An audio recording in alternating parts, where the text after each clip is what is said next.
আপনাদের কি কষ্ট হচ্ছে? আমি হয়তো এই কথাগুলা বলতেছি, হয়তো অনেকে বলতেছেন হুজুরে কেন আর হতে পারলাম।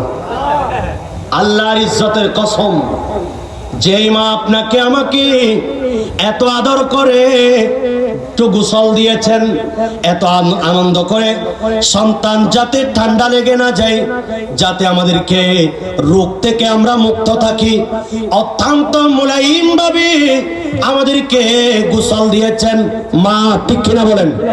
যেই মাত্র আস্তে আস্তে বড় হচ্ছি, আমার বাবার আমি গাড়ে ধরে সাঁতার শিখেছি, বাবা আমাকে সাবান দিয়ে ধুয়ে দিয়ে আমাকে গোসল করিয়েছে।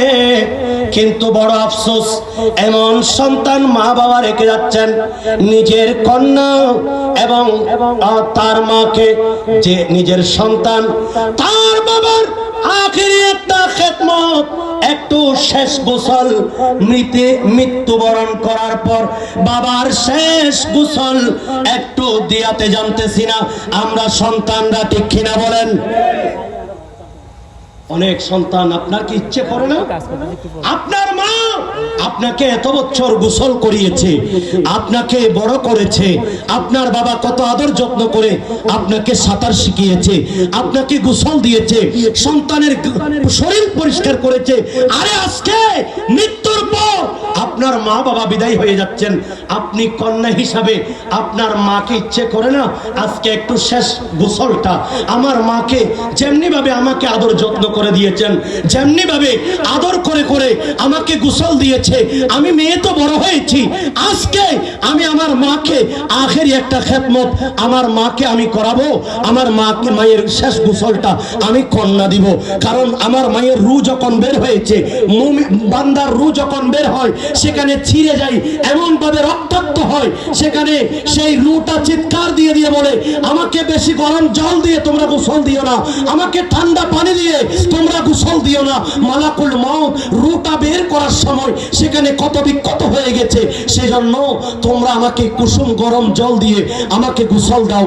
আজকে মা বাবা চলে যাচ্ছে, আমি সন্তান আমার বাবাকে একটু গোসল দিয়ে অত্যন্ত আদরের সাথে আমার বাবাকে আমি কাফনটা পরিয়ে, যে বাবা আমার জীবনে আমাকে এত সুন্দর সুন্দর পোশাক পরিয়েছে, আমার বাবাকে স্বামী সাদা কাফনটা পরানোর মতো আমার কাছে জ্ঞান নাই।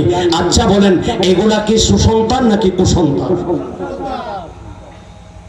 পীরে বাঙ্গাল হুজুর আল্লামা সাবের শাহ হুজুর কিবলায়ে আলম আজকে গাউসিয়া কমিটির মাধ্যমে ঘরে ঘরে মহিলাদেরকে দাওয়াতে খায় এবং পুরুষদেরকে এই দাওয়াতে খায়ের মাহফিলের মাধ্যমে কিভাবে কাফন, কিভাবে দাফন করবেন, কিভাবে গোসল দিবেন, সবকিছুর প্র্যাকটিক্যাল শিক্ষা দিচ্ছেন গাউসিয়া কমিটি। আজকে দেখি হাত তুলে ওয়াদা করেন, আমি হক্কানি রব্বানি আলেমদের কাছ থেকে অথবা দাওয়াতে খায়রে বসে আমি সিস্টেম জেনে নিব, এটা আহামরি বিষয় নয়। আমার মায়ের শেষ গোসলটা আমার হাতে, এই বাবা এই হাতে, আমি খাবারের যখন উপযুক্ত ছিলাম না আপনার হাত ছিল আমার হাত, মা আপনার বুক ছিল আমার জন্য দামি ম্যাট্রেস, এই বিছানার মধ্যে আমি শুয়েছি। আজকে মা বাবা চলে যাচ্ছে, আমার শেষ একটা খেদমতের সুযোগ আছে, আমার মাকে আমি শেষ গোসলটা দিতে পারবো। কারা পারবেন একটু হাত তোলেন। ও মার ডরাব দেন হযরত আল্লাহু আকবার, হাতিন তোলেন না, সব কিছু সব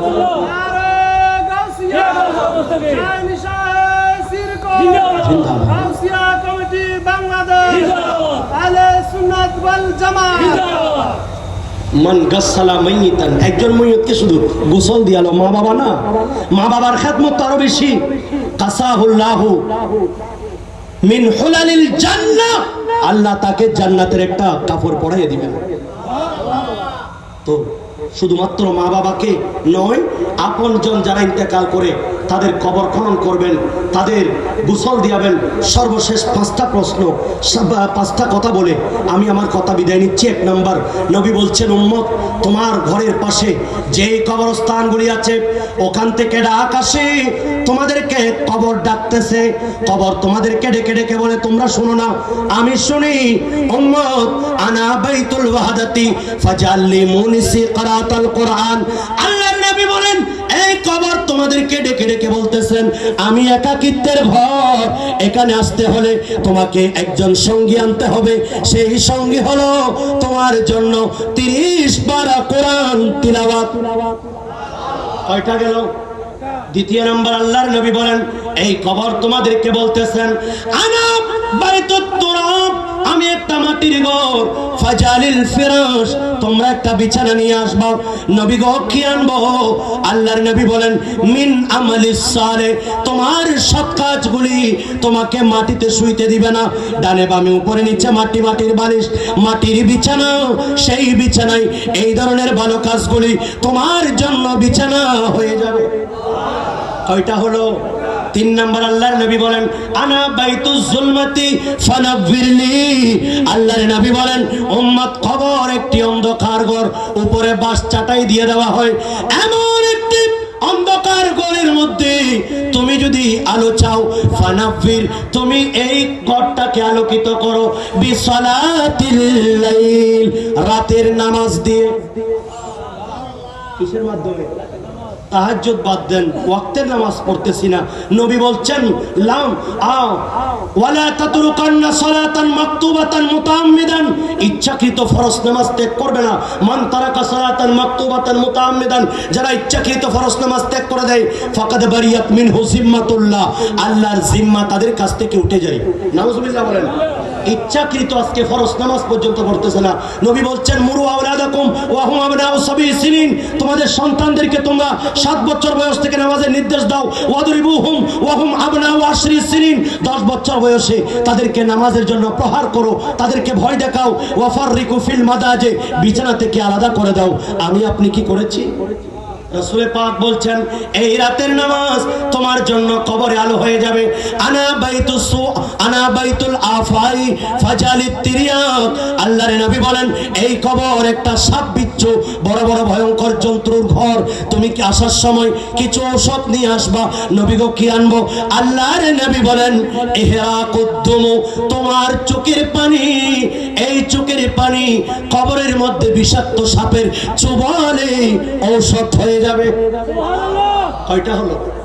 সর্বশেষ আনা বাইতু সুওয়ালিন মুনকারিন ওয়া নাকিরিন, নবী গো আল্লাহর নবী বলছেন সর্বশেষ খবর তোমাদেরকে বলতেছেন আমি ঘর হচ্ছে মুনকার নাকিরের প্রশ্নের ঘর। এখানে তোমাকে প্রশ্ন করা হবে মান রাব্বুকা ওয়া মা দীনুকা ওয়া মা কুনতা তাকুলু ফি হাদি হাক্কির রাজুল। আজকে এই প্রশ্নগুলি নাকি রাজনৈতিক প্রশ্ন। নাউজুবিল্লাহ বলেন। মান রাব্বুকা এটাও নাকি রাজনৈতিক প্রশ্ন, অর্থাৎ এই দেশের নাকি রাজনীতির বড় প্রয়োজন। তারা ক্ষমতার জন্য আজকে কত ধরনের কথা বলছে, এই প্রশ্নগুলো নাকি রাজনৈতিক। নাউজুবিল্লাহ বলেন। মান রাব্বুকা, তেরা রব কোন? और मामा दीन का तेरा दीन क्या है? এরপর আরেকটা প্রশ্ন করবেন ওয়া মা কুনতা তাকুলু ফি হাদা হাক্কির রাজুল। আমি যখন কারো সম্পর্কে জিজ্ঞেস করব, আমি বললাম যে শ্রদ্ধেয় গোলাম কিবরিয়া ভাইকে, ওনাকে দেখতে মাশাআল্লাহ সুন্নি আলেমদের প্রতি যে ওনাকে যে সৌন্দর্য রাখছে, আমরা যখন সেই কথাটা বলবো আপনারা সবাই, আমি যেহেতু ওনাকে খেতাব করলাম, আপনাদের সবার দৃষ্টি ওদিকে থাকবে, ঠিক কিনা বলেন? আল্লাহর নবী বলেন যেই মাত্র আল্লাহর নবী রহমতুল্লিল আলামিন এর মুনকার নাকি জিজ্ঞেস করবে, এই যে নূরানি এক সুরত নিয়ে এই কবরে বসে আছে, দুটো বর্ণনা রাউজা মুবারক থেকে পর্দা উঠিয়ে দিবেন অথবা সেখানে রাসূল পাক উপস্থিত থাকবেন। এমন সময় আমি আপনাকে যখন ওইদিকে খেতাব করব, আপনারা সবাই এদিকে তাকাবো না?